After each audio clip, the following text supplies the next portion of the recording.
So the final example on this work on hypothesis testing and the sample mean. Some years ago the police did a large survey of the speeds of motorists along a stretch of motorway, timing cars between two bridges. They concluded that their mean speed was 80 miles per hour with a standard deviation of 10. Recently the police wanted to investigate whether there had been any change in the motorists' mean speed. They timed the first 20 green cars between the same two bridges and calculated their speeds in miles per hour to be as follows. List of speeds. State suitable null and alternative hypotheses and use the sample data to carry out the hypothesis test at the 5% significance level. State the conclusion.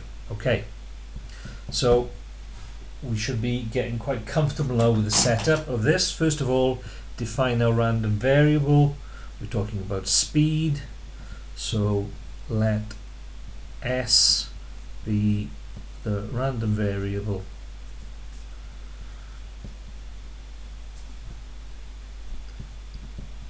the speed of a randomly selected green car. Parent population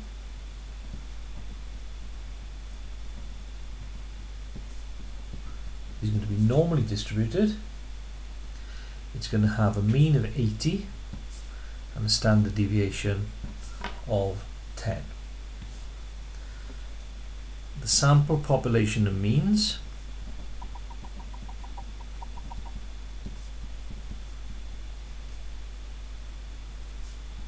S bar will be normally distributed with a mean of 80 and a standard deviation of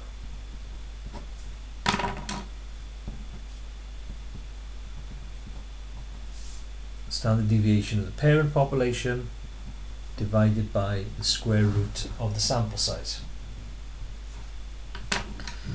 Then we need our calculated sample mean.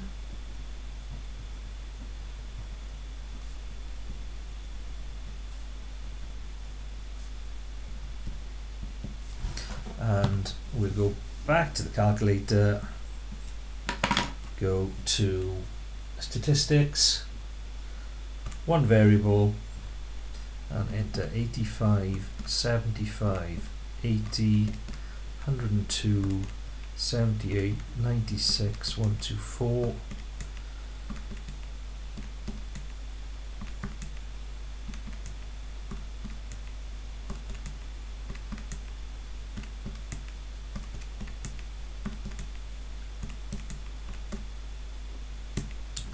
So 20 cars, 20 items of data.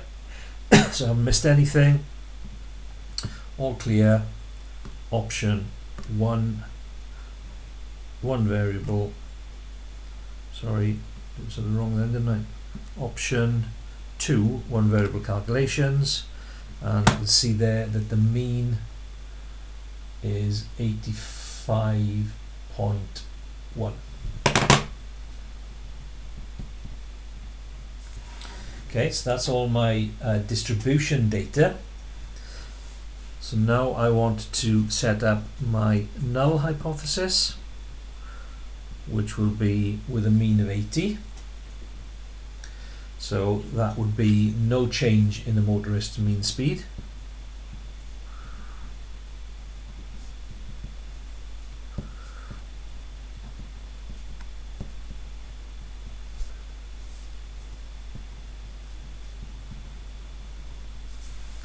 And then the alternative, now there's nothing in the context of the question to say the police were speculating that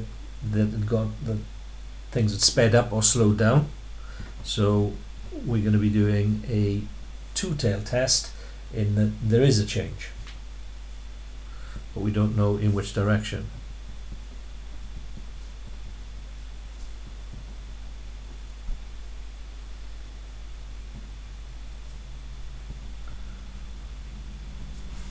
So we have a two-tail test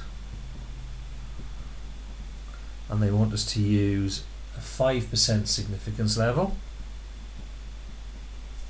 so 2.5% each tail.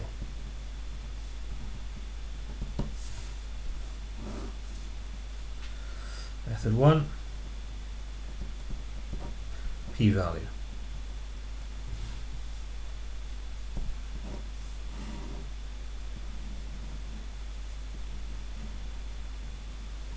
So the mean is 80. My calculated mean is 85.1. What is that region?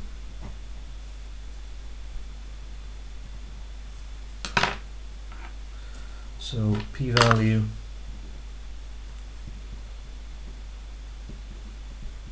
is going to be the probability that the speed is greater than 85.1.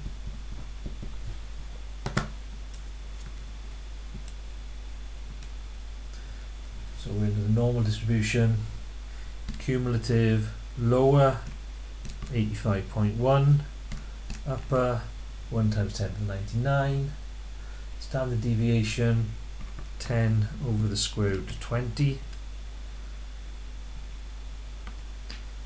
mean 80, probability 0.0113.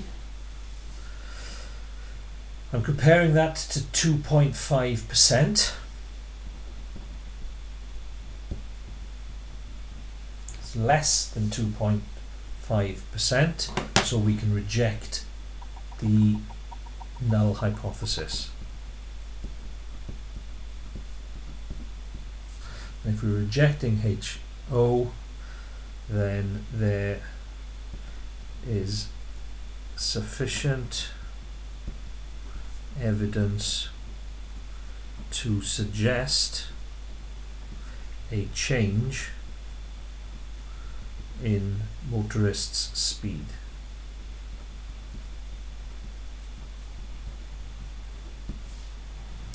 If we went method 2,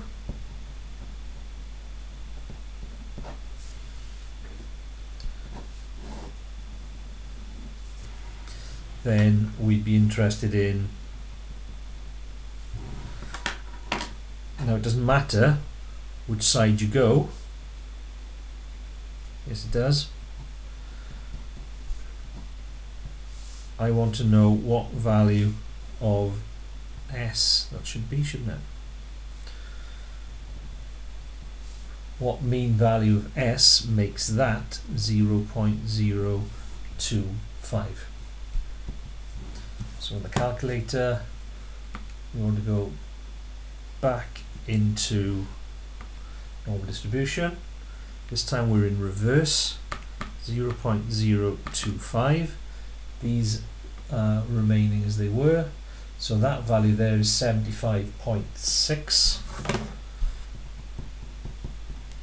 So the critical region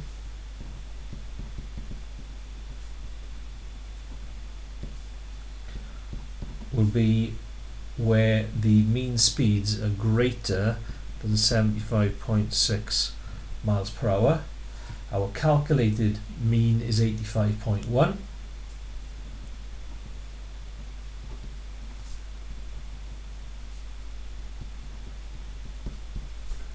Which is within critical region. Therefore, same as that, reject HO, blah blah blah.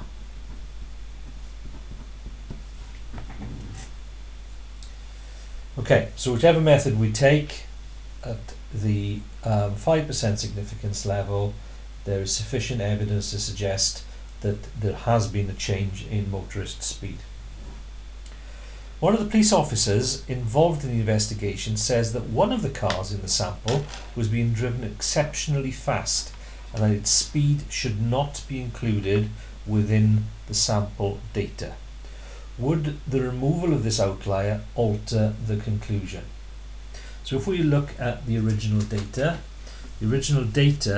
we've got a few high speeders, we've got 102 and 108, but then we do have this 124 which is you know, particularly fast, or exceptionally fast, as it says in the question. So if we remove that outlier, let's see if I can fit this in down here.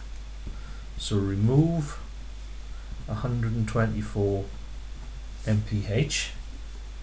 So that means that I've got to recalculate the mean.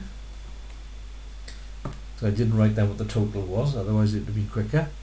So 85, 75, 80, 102, 78, 96, miss that out, 70, 68, 92, 84, 69, 73, 6, 92, 108, 78, 80, 84. So I got 19 sets of data, so that's right. Option 2, and my mean has now changed to 83.05. So 83.05. My sample population of means also changes, because it's no longer got 20 pieces of data in it.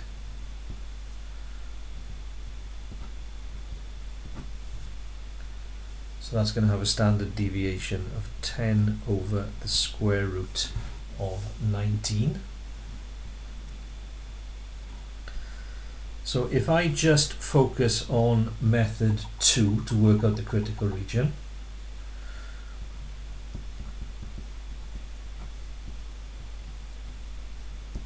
so the critical region is now going to be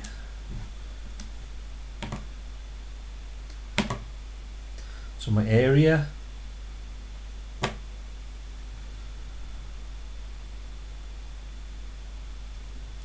just gone back up there. I've made the same mistake there that I've made in pretty much every other example. So this is why you have to be careful when you're working with the critical region. So let's backpedal to this first of all. So the area is going to be 1 minus 0.025. Standard deviation, sticking with the original question, 10 over the square root of 20. The mean is 80. So that's going to be 84.38. That time I didn't spot that the value I'd calculated was below the mean. So the critical region is S mean, S bar is greater than 84.38. The calculated mean is within that, so we reject H0. So that part is the same, it's just that bit that I've messed up. So the critical region now, with this revised normal distribution where we've taken out the outlier, the area is going to be the same, 1 minus 0.025.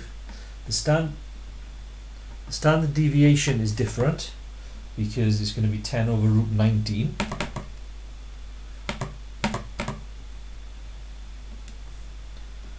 The mean is 80. So the new critical region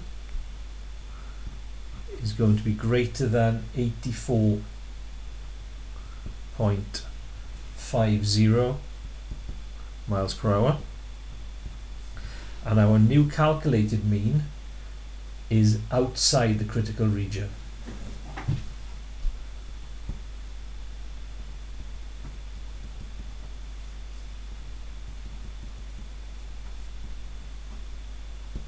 So it's outside the critical region, which means that H0 wouldn't be rejected.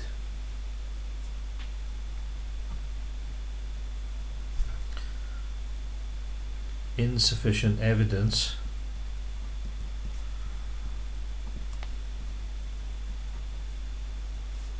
to reject that null hypothesis. So the policeman had a point. If you took out that particularly extreme value, that outlier of 124, then it does change the message from that data.